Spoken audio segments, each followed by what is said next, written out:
Latest టెక్నాలజీతో చిన్న injection తో నన్ను పూర్తి ఆరోగ్యవంతురాలను చేశారు. Elite spine and pain management centre, Manikonda, Dilsukh Nagar. Andhra Pradesh లో ఎన్నికలు ముగిశాయి. ఇప్పుడు అందరి దృష్టి జూన్ 4 మీదే ఉంది. జూన్ 4 తేదీన ఏం జరగబోతుంది, ఎవరు అధికారం రాకపోతున్నారనే ఒక ఆసక్తి ఆంధ్రప్రదేశ్ ప్రజల్లో ఉంది. అయితే ఆంధ్రప్రదేశ్లో ఒక నియోజకవర్గం మీద ప్రజల దృష్టి అంతా ఉంది. అదే పిఠాపురం నియోజకవర్గం. పిఠాపురం నియోజకవర్గం నుంచి పవన్ కళ్యాణ్ కూటమి తరపున పోటీ చేస్తుంటే వైసీపీ తరపున వంగా గీత పోటీ చేస్తున్నారు. వీళ్లతో పాటు ఒక సెలబ్రిటీ అక్కడ పోటీలో ఉన్నారు, ఎన్నికల్లో పోటీ చేశారు. ఆమె ఎవరో కాదు, ప్రముఖ ట్రాన్స్జెండర్, అదేవిధంగా సెలబ్రిటీ అయినటువంటి తమన్నా సింహాద్రి. బీసీవైపీ పార్టీ తరపున ఆమె అక్కడ పిఠాపురంలో పోటీ చేసి విస్తృతంగా ప్రచారం చేశారు. ప్రస్తుతం మనతో సింహాద్రి, తమన్నా ఉన్నారు. ఏం చెప్తారు, గెలుపు అవకాశాలు ఏ విధంగా ఉంటాయనుకున్నారు, అసలు ఏమాత్రం ప్రభావం చూపే అవకాశం ఉంటుందని? ఎందుకంటే పవన్ కళ్యాణ్ వన్ సైడెడ్గా గెలుస్తారని ఆయన అభిమానులు కానీ జనసేన పార్టీ నేతలు చెబుతున్న నేపథ్యంలో ఈమె ఎంతవరకు ఇంపాక్ట్ చూపిస్తారో ఆ మాటలో తెలుసుకుందాం. ప్రస్తుతం తమన్నా సింహాద్రి ఉన్నారు. తమన్నా సింహాద్రి గారు, మీరు చాలా అక్కడ ప్రచారం విస్తృతంగా చేశారు, ప్రజల్లో తిరిగారు, కష్టపడ్డారు. మీరు గెలిచే అవకాశాలు ఉన్నాయి అనుకుంటున్నారా? ఎందుకంటే పవన్ కళ్యాణ్ చాలా ధీమా వ్యక్తం చేస్తున్నారు, మరో వైసీపీ వంగా గీత కూడా మేమే గెలుస్తారు వాళ్ళు ధీమా వ్యక్తం చేస్తున్నారు. మీరు ఎంతవరకు ఇంపాక్ట్ చూపించే అవకాశం ఉంటుంది? మీరు యాక్చువల్లీ కుందేలు తాంబేలు కథ విన్నారా? కుందేలు పరిగెడుతూ ఆవేశపడిపోతూ పరిగెడుతూ ఉంటుంది. కానీ తాంబేలు స్లోగా వెళ్తూ తను ఎక్కడ చేరుకోవాలో అక్కడికి కుందేలు కన్నా ముందు చేరుకుంటుంది. సో నేను తాంబేలుని. సో దీన్ని బట్టి అర్థమవుతుంది కదా. నేను ప్రజల్లోకి వెళ్ళాను, డోర్ టు డోర్ వెళ్ళాను, వాళ్ళ సమస్యలు తెలుసుకున్నాను, నా గురించి వాళ్ళకి తెలియజేశాను. అంతేగాని క్యారవాన్లు ఎక్కేసి హెలికాప్టర్లో ఇలా అనుకుంటే వెళ్ళిపోలేదు. ప్రజల్లోకి వెళ్ళి ప్రజా సమస్యలు తెలుసుకున్నాను, ప్రజల వాళ్ళ కష్టాలు ఏంటి, నేను ఎందుకు వస్తున్నాను, నా మేనిఫెస్టో ఏంటి. సూపర్ 6 కాదు నా మేనిఫెస్టో, సారీ. నా మేనిఫెస్టో ఏంటో ప్రజలకు తెలియజేశాను, నేనేంటో ప్రజలకు తెలియజేశాను, పిఠాపురం ప్రజలకి. సో వాళ్ళు నా మీద నమ్మారు. సో మీరు చూసుకోవాలి రేపు ఓటింగ్ ఎలా ఉంటుంది అని చెప్పేసి. ఖాళీ వాళ్ళు పులులు, వాళ్ళు కుందేళ్ళు అంటే కుందేళ్ళే కాదమ్మా. కుందేలు తాంబేలు స్టోరీలో, కథలో తాంబేలు రీచ్ అయిపోద్ది, కుందేలు ఎక్కడ ఉండకపోతే తాంబేలు చేరుకోవాలని నెమ్మదిగా తన గమ్యాన్ని చేరుకుంటుంది. సో ఆ తాంబేలే తమన్నా సింహాద్రి. అంటే ఇది రాజకీయాలు, కథలు చెప్పే రోజులు పోయాయి, కానీ రాజకీయాల్లో కథలకి ఆస్కారం లేదు. ఎందుకంటే ఇప్పుడున్న రాజకీయాల్లో ఖచ్చితంగా ప్రజలు ఓట్లేస్తేనే గెలిచే పరిస్థితి. కానీ మీకు ఎంతవరకు ప్రజలు ఓట్లేశారు అనుకుంటున్నారు? సారీ, నేను ఆంధ్రప్రదేశ్లో అక్కడ పుట్టాను, ఇక్కడ పుట్టానని 90 ప్లేసులు నేను ఎక్కడ చెప్పలేదు. నేను పుట్టింది విజయవాడ, పెరిగింది విజయవాడ, బట్ నేను పోటీ చేస్తుంది పిఠాపురం. నేను విజయవాడలో పుట్టాను, నేను అక్కడ తప్పిపోయానని, ఇక్కడ పుట్టాను, అక్కడ పుట్టానని ఏపీలో ఉన్న సిటీస్నని నేను చెప్పలేదు కదా. సో నాకు కంపల్సరీ ప్రజల్లోకి వెళ్ళాను, డోర్ టు డోర్ వెళ్ళాను, ప్రజల కష్టాలు తెలుసుకున్నాను. సో నన్ను గుర్తించారు, నా ప్రేమని, నన్ను అభిమానించారు, నన్ను ప్రేమించారు పిఠాపురం కాన్స్టిట్యున్సీ ప్రజలు. నేను ఏ రకంగా రేపు ఓటింగ్తో నేను ముందుకు వస్తానో ఒక తాంబేలు కుందేలు కథల్లాగా మీరే చూడాలా. అంటే ఎంతవరకు ప్రభావం చూపించే అవకాశం, ఎన్ని ఓట్లు పడతాయి అనుకుంటున్నారు? ఓటింగ్ అనేది నా నాయకుడు బీసీ నాయకుడు, బీసీవై పార్టీ మాది. సో బీసీ ఓట్లు మ్యాక్సిమం నాకు పడతాయి. నేను కాపు కమ్యూనిటీకి సంబంధించిన దాన్ని. సో కాపు కమ్యూనిటీలో 100కి కొంతమంది అయినా సరే వాళ్ళకి వీళ్ళకి వద్దు, తమన్నా సింహాద్రికి వేసేస్తాం, ఇలా గొడవలు మనకు వద్దురా అయ్యా, ఈ అమ్మాయి కూడా మన అమ్మాయే, ఈ పిల్ల మనకి వంగవీటి మోహన్ రంగా జిల్లా పేరు పెట్టాలని ఉద్యమం చేసింది మన కమ్యూనిటీ కోసం, మన కాపు కమ్యూనిటీ కోసం పోరాటాలు చేసిన వ్యక్తి. వీళ్ళేమి మన కాపు కమ్యూనిటీకి ఏం పగలు తీసింది లేదు, మన కాపు కమ్యూనిటీకి ఏం చేసింది లేదు.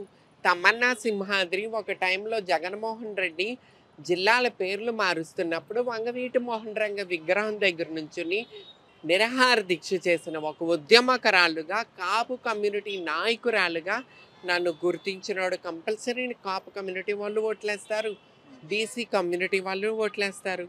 So I have confident lot. అంటే కాపు ట్యాగ్ లైన్ ఎందుకు తీసుకొస్తున్నారు? అంటే కాపులు ఒక్కళ్ళే ఓట్లేస్తారా, మిగతా వాళ్ళు ఓట్లేరు అనుకుంటున్నారు? నేనేం చెప్తున్నానంటే నా బీసీ కమ్యూనిటీ, నా పార్టీ నాయకుడు బీసీవై పార్టీ, బీసీ ఓటింగ్ అనేది కంపల్సరీ నేను చీల్చుకెళ్ళిపోతా. ఎందుకంటే నేను కష్టపడ్డాను బీసీవై పార్టీ. సో బీసీలు దగ్గరికి వెళ్ళాను, బీసీలకి నేను చెప్పుకున్నాను. నా పార్టీ నాయకుడు రామచంద్ర యాదవ్ ఎందుకు వచ్చారో తెలియజేశాను, ఆయన ఎందుకు కష్టపడుతున్నారో వాళ్ళకి తెలియజేశాను. కంపల్సరీ పిఠాపురంలో బీసీలు నాకే ఓట్లేస్తారు. సో వీళ్ళిద్దరి కన్నా బెటర్ పిఠాపురంలో కాపు కమ్యూనిటీ సంబంధించిన దాన్ని, కాపు కమ్యూనిటీకి కొద్దిగా నేను ఉద్యమం చేసిన దాన్ని, కాపు కమ్యూనిటీ కోసం ఫైట్ చేసిన దాన్ని. కాబట్టి సో కాపు కమ్యూనిటీ వాళ్ళు కూడా నాకు ఓట్లేస్తారని చెప్పి నేను నమ్ముతున్నాను. అంటే కాపులు ఎక్కువగా ఉన్నారు, కాపులు సంబంధించినటువంటి కాపు క్యాస్ట్ చెందిన పవన్ కళ్యాణ్, కాపు క్యాస్ట్ చెందిన వంగా గీత పోటీ చేశారు కాబట్టి, మీరు కాపు కాబట్టి వెళ్ళి పిఠాపురంలో పోటీ చేశారా? అలా పవన్ కళ్యాణ్ గారు, వంగా గీత గారు ఆలోచించుంటారు. కానీ నా బీసీవై పార్టీ రామచంద్ర యాదవ్ గారు బీసీ నాయకుడు. సో అక్కడ బీసీ ఓట్లు కూడా బాగున్నాయి, ఓటింగ్ కూడా. సో ఆయనకి బీసీ ఓట్లు ఆయన తరపున పడితే, కాపు కమ్యూనిటీ ఓట్లు ఎక్కడో కానీ వీళ్ళేం కాపు కమ్యూనిటీకి ఏం చేసిందేలు, కాపు కమ్యూనిటీని తీసుకెళ్ళి వేరే కమ్యూనిటీ వాళ్ళ జెండాల మోంచారు వీళ్ళు, నమ్ముకున్న వాళ్ళని కూలీలు చేశారు వీళ్ళు. సో వీళ్ళకన్నా నేనే బెటర్ కాబట్టి నాకే ఓట్లేస్తారని చెప్పి నేను అనుకుంటున్నాను. కాపులకి డిప్యూటీ సీఎం పదవి ఇచ్చాము గతంలో, మళ్ళీ అధికారంలోకి వస్తే పిఠాపురంలో వంగా గీతాన్ని గెలిపిస్తే డిప్యూటీ సీఎం చేస్తానని జగన్ చాలా స్పష్టంగా అక్కడ ప్రజల మధ్య చెప్పారు. కాపులకి కాపు నేస్తం అనే పథకాలను ఇచ్చాం, కాపులు మా వైపు ఉంటారని ధీమా వాళ్ళు వ్యక్తం చేస్తున్నారు. మా నాయకుడు రామచంద్ర యాదవ్ నేను ముఖ్యమంత్రి అయితే 5 సంవత్సరాల్లో 2.5 సంవత్సరాలు కాపు కమ్యూనిటీకి సంబంధించిన దాన్ని ముఖ్యమంత్రిగా ఉంచుతాను, తర్వాత నేను ముఖ్యమంత్రిగా అవుతానని చెప్పి నా నాయకుడు రామచంద్ర యాదవ్ అనౌన్స్ చేశాడు. సో కాపు కమ్యూనిటీకి సంబంధించిన దాన్ని నేను కాబట్టి ఆయన ముఖ్యమంత్రి అయితే కాపు కమ్యూనిటీ తరపున 2.5 ఏళ్ళే నన్నే ముఖ్యమంత్రి చేస్తాడు. కాబట్టి నేను కాపు కమ్యూనిటీ సంబంధించిన దాన్ని కాబట్టి సో కాపు కమ్యూనిటీ వాళ్ళు నన్ను గుర్తిస్తారని ఆశిస్తున్నాను. ముఖ్యమంత్రి ఇస్తారా మీకు? కంపల్సరీ రామచంద్ర యాదవ్ మేనిఫెస్టోలో 5 ఏళ్ళు నేను ముఖ్యమంత్రి అయితే కాపు సామాజిక వర్గానికి సంబంధించిన వాళ్ళకి 2 ఏళ్ళు ముఖ్యమంత్రి ఇస్తానని చెప్పి రామచంద్ర యాదవ్ గారు తెలియజేశారు. అంటే ఓవరాల్గా మీరు ఎంత కాన్ఫిడెంట్గా ఉన్నారు? ఎందుకంటే మెజార్టీ లెక్కలేసుకుంటున్నామని జనసేన పార్టీ నేతలు చెప్తున్నారు, పవన్ కళ్యాణ్ క్రేజ్ కూడా అదే విధంగా ఉంది. ఖాళీ బైక్లు వేసుకుని అరిచినంత మాత్రం మీకు ఒక విషయం చెప్తా, పవన్ కళ్యాణ్ గారి విషయం చెప్పారు కాబట్టి పవన్ కళ్యాణ్ గారి ఫ్యాన్స్ ఎట్లా ఉంటారు చెప్పనా? పవన్ కళ్యాణ్ గారికి సపోర్ట్ చేసిన వాళ్ళు తిడుతూ కామెంట్ చేస్తారు, పవన్ కళ్యాణ్ గారు ఇట్లా అన్నారన్నా తిడుతూ కామెంట్ చేస్తారు. సో వాళ్ళకి ఆకుకి పువ్వుకి తేడా తెలీదు. సో అందువల్లనే పవన్ కళ్యాణ్ గారిని ఇప్పటి వరకు వాళ్ళు గెలిపించుకోలేపారు. వాళ్ళు ఏంటంటే బైకులు వేసుకుని జెండాలు ఎగరేసుకుని వెళ్ళిపోతారు తప్ప పవన్ కళ్యాణ్ గారు ఏంటి అనేది వాళ్ళకి తెలీదు. సో వాళ్ళ మాటలు వాళ్ళ గురించి పట్టించుకునే అవసరం నాకు లేదు. సో అది అంత ఇంపార్టెంట్ కాదు. సో ఓటింగ్ అనేది రైతు కాబట్టి రైతులు ఒక మహిళల ఓటింగ్ నేను పట్టుకుంటాను కాబట్టి వాళ్ళ ఓటింగ్ నాకు బాగానే ఉంటుందని నేను అనుకుంటాను. ఇప్పుడు పవన్ కళ్యాణ్ జపం చేసిన తమన్నా సింహాద్రి జనసేన పార్టీ కార్యాలయం వెళ్ళడానికి ప్రయత్నించిన తమన్నా సింహాద్రి ఒకసారి ఇంతకుముందు పవన్ కళ్యాణ్ పోటీ చేయమంటే పులివెందులు వెళ్ళి పోటీ చేస్తానని చెప్పిన తమన్నా సింహాద్రి ఎందుకు పవన్ కళ్యాణ్ వ్యతిరేకంగా అక్కడ వెళ్ళి పోటీ చేస్తున్నారు, ఎందుకు పవన్ కళ్యాణ్ వ్యతిరేకంగా మాట్లాడుతున్నారు? ఎందుకంటే పవన్ కళ్యాణ్ గారు మన ఆంధ్రప్రదేశ్లో వైసీపీకి పోటీగా జనసేన ఉండేది. వైసీపీ తర్వాత వైసీపీ మన జగన్మోహన్ రెడ్డి పోటీ ఉంది, మన జనసేన పవన్ కళ్యాణ్ గారు. ఎప్పుడైతే పవన్ కళ్యాణ్ గారు ఏమి ఆశించి ఏమి స్వార్థం అయిపోయి ఏ విధంగా చంద్రబాబు నాయుడు గారు జైల్లో ఉన్నప్పుడు రాజమండ్రి వెళ్ళి అనౌన్స్ చేశారో సో అప్పుడే మన జనసేన అనేది పడిపోయింది. టాప్లో ఉన్న జనసేనని పడేసింది ఎవరు? పవన్ కళ్యాణ్ గారు. పోటాపోటీగా ఇప్పుడున్న వైసీపీ ప్రభుత్వానికి ప్రతిపక్షంగా ఉన్నది ఎవరు? జనసేన. తెలుగుదేశం పార్టీ 0 అయిపోయింది. అలాంటిది పవన్ కళ్యాణ్ గారు వెళ్ళి జైల్లో ఉన్న చంద్రబాబు నాయుడికి సపోర్ట్ చేయటం వల్ల పడిపోయిన తెలుగుదేశాన్ని పైకి లేపారు పవన్ కళ్యాణ్ గారు, జనసేనని కిందకి దించేశారు. ఇప్పుడున్న 21 సీట్లు జనసేన, వాళ్ళు జనసేన పార్టీకి సపోర్ట్ చేసిన వాళ్ళ కాదు, జనసేన పార్టీ కోసం రాత్రి పగల కష్టపడిన వాళ్ళ కాదు, జనసేన పార్టీ కోసం ఆస్తులు అమ్ముకున్న కార్యకర్తలు కాదు, తెలుగుదేశం పార్టీ నాయకులు.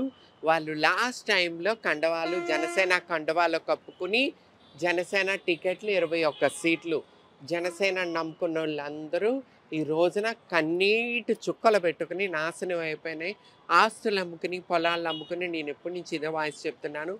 వాళ్ళ కన్నీటి చుక్కే తమ్మన్న సింహాద్రి.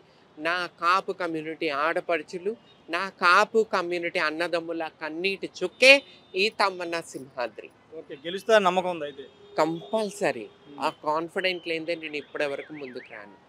Thank you. మొత్తంగా గెలుస్తానే నమ్మకం ఉంది కాబట్టి ఇప్పటి వరకు ఉన్నాను. కాపుల్ని పవన్ కళ్యాణ్ ముంచేశారు. కాపు ఆడబిడ్డల తరపున నేను నిలబడుతున్నాను పిఠాపురం అని చెప్తున్నారు.